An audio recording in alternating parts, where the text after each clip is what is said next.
påstanden i teksten, der er der hovedpåstanden, som vi er kommet frem til. Vi synes, overskriften beskriver rigtig godt, og det er, at naboer, venner og kollegaer, der skal sikre den gode integration.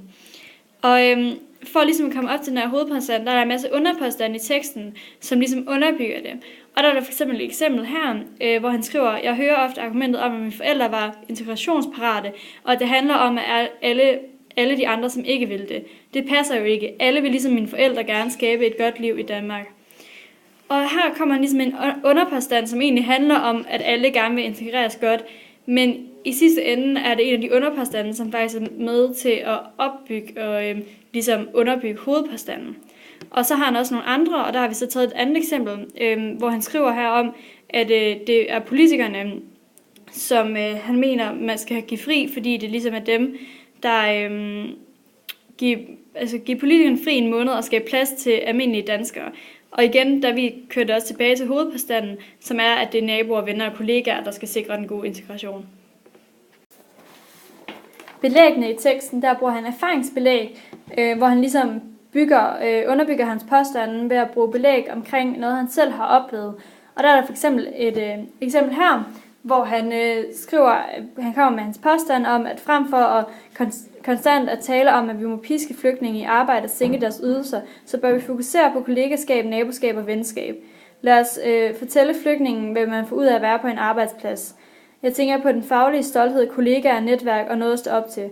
Den øgede livskvalitet ved at have et job. Og så skriver han nedenunder, hvor han så kommer med et erfaringsbelæg, hvor han skriver, jeg har endnu til gode at møde en flygtning, der ikke gider arbejde. Dernæst betød naboskabet meget for min familie, hvor han ligesom bruger sin egen familie og hans egne erfaringer til at underbygge hans påstand, og det gør han igennem hele teksten rigtig mange gange. Hjemmelen i teksten, det er, at en god integration er godt for samfundet, og det er ligesom den, der ligesom underbygger hovedpåstanden, og det hele handler jo egentlig om, at man gerne vil integreres godt, og hvordan man bliver integreret godt i samfundet.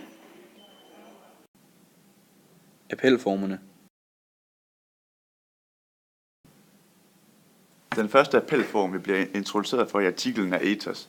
Ethos finder sted allerede i bylinen, hvor Abdel Aziz Mahmoud bliver beskrevet som en bogaktuel journalist.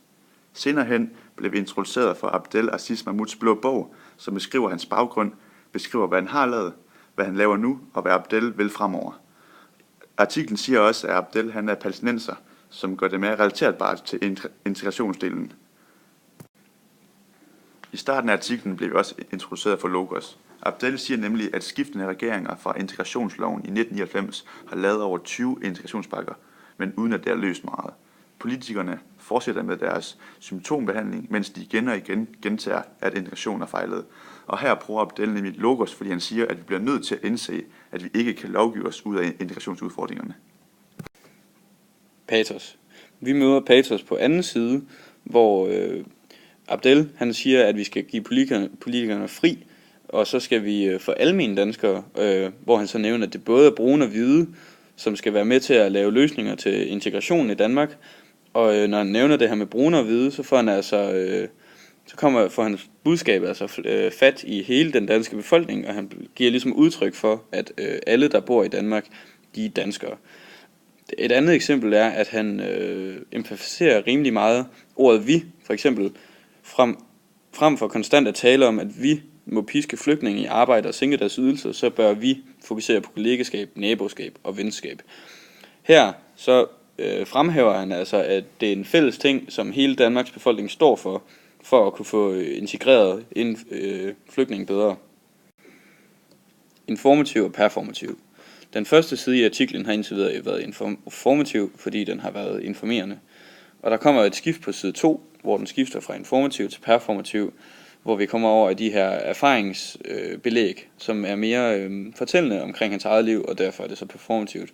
Så her ser vi et tydeligt skift mellem informativ og performativ. Abdel Aziz Mahmoud anvender humor som et sprogligt virkemiddel, og i forbindelse med bogens titel, Hvor taler du flot dansk, var Abdel på et radioprogram med Bertel Herder, hvor Bertel roser ham med ordene, Hvor taler du flot dansk. Og han svarer så, tak og i lige måde. Og hans besvarelse, det er meget humoristisk, på grund af, at han svarer, tak og i lige måde til en etnisk dansker, så en etnisk dansker taler flot dansk. Han bruger også et retorisk spørgsmål, hvor han siger, er det politikerne eller befolkningen i form af bevægelser som venligboerne? Og han bruger den her sådan sætning til at ramme og sætte tanker i gang hos læseren.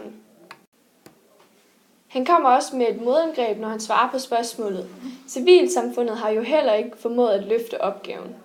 Han siger så, at mange steder har de løftet opgaven, men de steder, hvor det halter, er det på grund af, at politikerne ikke har skabt de nødvendige rammer.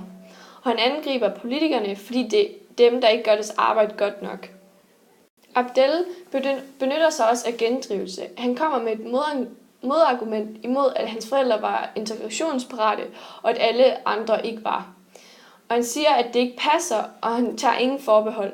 Han angriber deres argument med en generalisering, hvor de siger, at alle vil jo ligesom mine forældre gerne skabe et godt liv i Danmark.